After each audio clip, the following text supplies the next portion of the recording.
Trigger will provide you the most account flexibility of all the agents available on ZZZ's 3.1 agent selector. Honestly, unless a team wants something really specific Trigger can't do, she can be slotted anywhere. Crit DPS attackers, Rupture teams, even anomaly teams can make great use of Trigger simply because she requires very little field time, applying days off field with her aftershocks, and has stun damage multipliers everyone can use. What's up, I'm Deep Fox, and today we're going to run through the modern Trigger build and we're going to talk about what her teams look like in Season 3.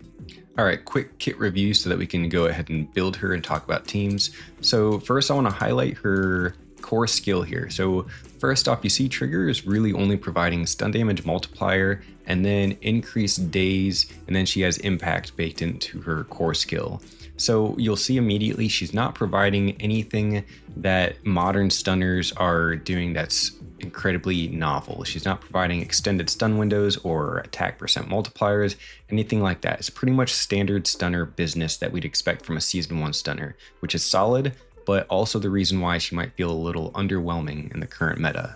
Furthermore, if you take a look at her core skill, you see that we're increasing base impact and attack, whereas other modern stunners such as Norma and Dialyn are going to be increasing your crit rate. So that makes reaching that 90% threshold that Trigger needs on her core passive that much more difficult to do if you don't have her W engine. So let's take a look at her W engine, and honestly Trigger might be the most SIG reliant agent in the game, at least up there, but you can see she provides crit rate 24%, which is really nice to hit that 90% threshold she needs for her core passive, and then she's providing defense reduction up to 25%. That is really good, and honestly a lot of teams want Trigger specifically for this aspect. Without Trigger's W engine spectral gaze, she's honestly barely a full S-rank agent, which is probably her biggest weakness, while her engine is also a great asset. So with kit nuances out of the way, let's go ahead and build her. While we're doing this, we're going to discuss each team archetype with the build. I'm going to cover Rupture, Anomaly, Aftershock specifically, and then we're going to go through crit DPS attacker teams for Trigger. For her skills, you're going to want to get basic up to at least 11, that's where her aftershocks are from, and it's fine to leave EX and ultimate a little bit lower as those aren't nearly as important. For engine choices, she has a few. Her best hands down is going to be her signature Spectral Gaze. She can also run Chingy's Jade Teapot, Lighter's Blazing Laurel, and then Hellfire Gears, the Restrained, and Steam Oven are also all viable. For 4-piece disc sets, King of the Summit is going to be your modern go-to choice. Just make sure to get that crit rate above 50% so you can activate that team-wide crit damage bonus.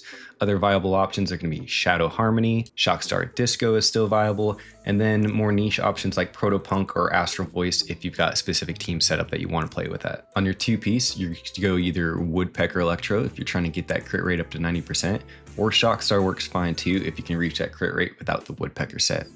2-piece Swing Jazz or Moonlight is also viable too if you're wanting more energy regen throughout your match. For slots, she's going to want crit rate slot 4, disc 5, attack percent or electric damage percent is going to be preferred. I'd say pick whichever one has better subs. And for disc 6, you're going to be running impact. However, since your impact is already so high, you can get away with running attack percent or ER, since getting as many EX specials as you can is really the way to go. Alright, first let's talk Rupture teams. So what's going to change here? So since defense reduction doesn't benefit Rupture teams, you're going to be running her without her signature mention, which frees up your selector choice. So Chingy's Jade Teapot and Lighter's Blazing Laurel are great here. For team options, it's essentially going to be Trigger plus Lucia, and then a DPS third slot. Honestly, you can play all the Rupture DPSs for this Rupture team. For Anomaly teams, Trigger works well here too because of her consistent uptime on buffs. For Wenshins, most all of them are going to be viable here depending on your use case. Just be careful when you're using teams that involve high pen builds so that you're not mixing pen and defense shred. Then we've actually got plenty of team options here. Piper and Lucy is viable free-to-play team. Yanagi and Miyabi is a Season 1 team that still holds up.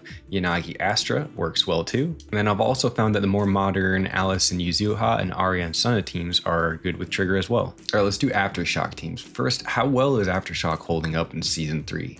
Honestly, it still holds up fine. I find that I can still clear pretty much any non-anomaly boss and brute force other anomaly bosses with Oboe Squad still. The current struggle for Aftershock Teams mainly comes down to modern boss design and being made mainly around anomaly agents and bosses for attackers that aren't really designed with an Aftershock SanZ team in mind. For the build, you're going to be running the original generalized build that we made at the beginning. Definitely want her signature Wenjin here for that defense shred. For teams, Trigger and SanZ is going to be your staple duo for the Aftershock, and then you fill in either with Orphe, or you could run Soldier 11, Astra, Pulchra, Nicole also work as well. I'd say if you already have a really well built up SanZ or Orphe, you might as well go ahead and grab Trigger while she's free to complete the Aftershock team. For crit attacker teams, this is going to be where Trigger shines the most. Same set of Wenjins is going to apply here. The defense reduction is almost even more wanted here by attacker teams than they want Trigger herself. For teams, Sigrid is coming soon, and while Sigrid's best in slot stunner is going to be Norma, she'll work great with Trigger too because Sigrid wants to be on field most of the time and then does not appear to be too reliant on quick swaps. For teams, free to play, Billy and Nicole is going to be viable with Trigger, and then I'm split into solo DPS and dual DPS categories. For solo DPS teams, these are essentially going to be Trigger and Astra as a duo, and then you're going to slot as your DPS Cissia, amazing team, Pyroy works well here, Evelyn, Soldier 11, and Harumasa. Now for dual DPS teams, it's gonna be Trigger plus Seed and Cissia, Seed and Orphe, Seed and SanZ, Seed and Yexingguang. These are all Seed teams, wait a second. So Yexingguang is, I've included it here because it can work, but realistically, she's gonna want Dialyn. She's gonna wanna force more ults more than anything. And then last we have Hyper Cissia, which is extremely viable actually. Trigger and Cissia makes a great team because Trigger can activate Cissia's core passive. I usually slot Astra or Senna with that team. Also of note, most of those solo DPS teams that run Astra can also substitute Nicole or Zhao if you need to. That's the update. If I skipped any crucial teams that you're running, let me know in the comment. If you want more content like this, hit the like, subscribe, and I'll see you in the next video.